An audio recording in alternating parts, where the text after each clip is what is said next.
Hi folks, Pete here from Ashton's Cars. Today I'm showing you around a car that, I gotta be honest, I didn't know existed. This is the Ford Kuga. It's quite a common sight on our roads really. This is a titanium model, which is the top of the range Kuga. But this particular car is powered by the 2.5 litre turbo 5-cylinder engine, which also powers things like the Focus ST. There's a lot more common sight in the ST. It's a 5-cylinder engine. It's actually a Volvo engine. Really good reputation these 2.5 turbos have got. You've got lovely sound to them as well. They've got a nice sort of warble to them. I've got this one running at the minute and you can probably not hear it really because it's quite a quiet engine, but when you put your foot down in it you do get that lovely 5-cylinder offbeat warble, and you've got a turbocharger giving you about 197 horsepower. So this is a Kuga that's fast and fun to drive. It's also 4-wheel drive, which not all Kugas are. So it's got the full works this particular car has, and it's as much fun to drive as something like a 3-litre BMW X3, or even if you want to push it, it's probably about as much fun as you'd have in an SUV this side of a Porsche Macan. So really cool car for not a lot of money. Obviously from the outside it looks like a Ford Kuga, but that's not a bad thing. I think these are a really good looking car. This is the original model of SUV Kuga. They got a bit longer afterwards. I think from 2012, 2013 onwards they changed the shape slightly and they lost this sort of cool design on the bonnet. And whilst the ones after that date are very practical indeed, they give you a little bit more boot room, I personally prefer the shape of this original Kuga design. It's really cool looking. Because it's a little bit shorter and squatter, it looks sporty. It looks like it's got a bit of a sort of Tonka toy look to it, and I love that. This one's in exceptionally good condition. It's done over 120,000 miles, but you would not think that looking at it. It's in an off-grey sort of silvery, greeny, goldy colour, which I think looks really cool. I don't know what it's actually called. It's got the front and rear parking sensors on it. It's also got an aftermarket tow bar fitted to it. Twin exhaust tailpipes, which is a bit of a feature on Kugas anyway. And discreet badging. That's about the only giveaway really that this has got, that beast of an engine lurking under the bonnet. The Kuga is based on a Ford Focus chassis, so I suppose it shouldn't come as a surprise to me that they offered it with this engine, but I just never saw any. I guess they were probably a lot more expensive new, and with the fuel consumption being cheaper on the diesel, everyone opted for the diesel model. But this engine is actually a much more reliable, stronger power plant than that diesel, and today all of a sudden it looks like a bit of a bargain, because where the diesel one isn't ULEZ compliant, this 2.5 litre turbo 5-cylinder beast is ULEZ compliant. So all of a sudden it makes financial sense as well as sort of a sense with the heart, because believe me, this is a lot more fun to drive than any diesel Kuga. Overall, well, it is a really clean looking car, this particular one. I think it's a good looking car. Obviously beauty is in the eye of the beholder, so feel free to comment below and let me know your thoughts. But I do love the sort of design cues, the bonnet. That's the easiest way of telling as well. If you've got a facelifted model, these have disappeared. They've got much more flat, boring looking bonnet.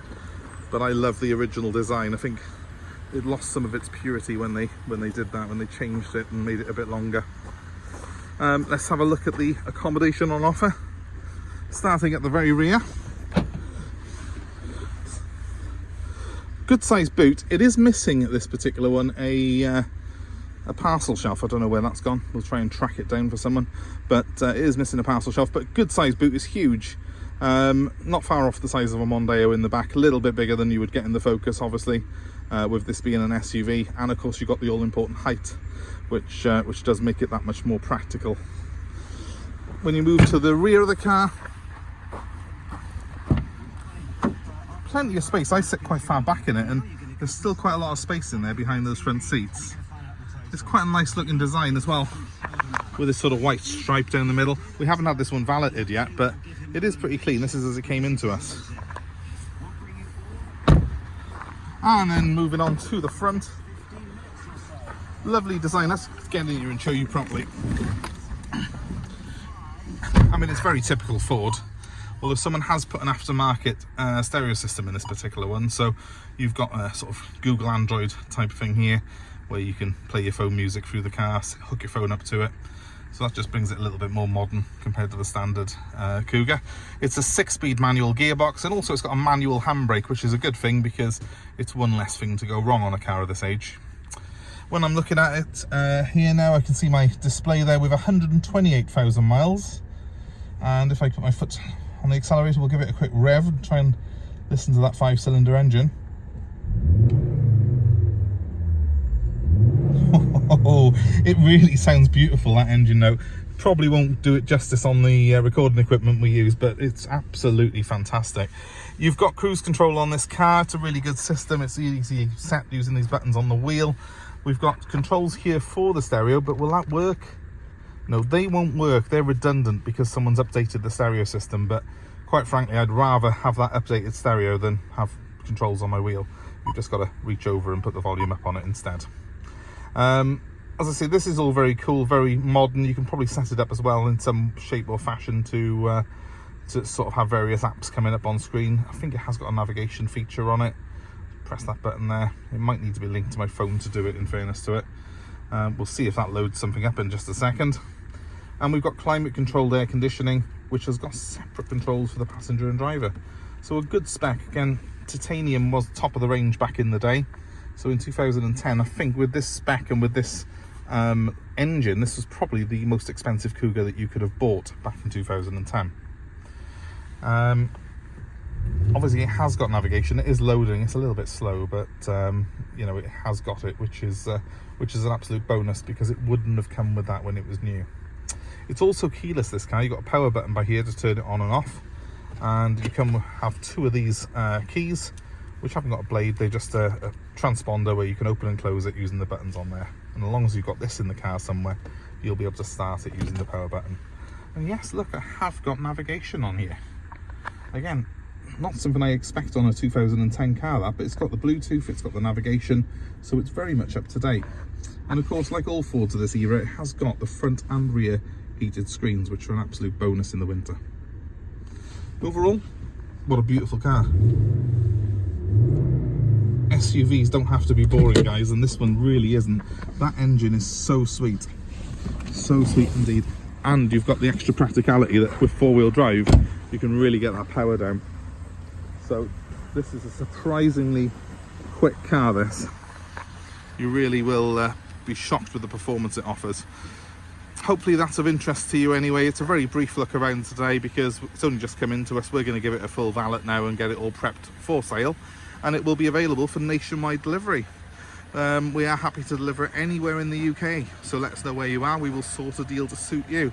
And also, if you've got a car to part exchange, we're happy to do that as well. So again, let us know the details and we will get back to you with hopefully a price that will impress you as much as this car has impressed me. Thanks ever so much for watching, guys, and please, if you are enjoying our channel, give us a like, give us a share, and most importantly, please subscribe to our service, subscribe to the channel and hit the notifications button. You will be then updated of new stock that we've got coming in, any car buying advice that we have, and of course it's always good to keep in touch. So comment below, let us know your own experiences of the Ford Kuga, and especially this 2.5 litre turbo engine, which was in the ST Focus. It was also in, it would have obviously been in a whole host of Volvo models as well. I think they did put it in the C30 as well, which was quite a brisk car in its day. Let us know your thoughts, let us know your experiences of this engine, and thanks ever so much for watching, guys. Hope it's been of interest to you. Goodbye for now.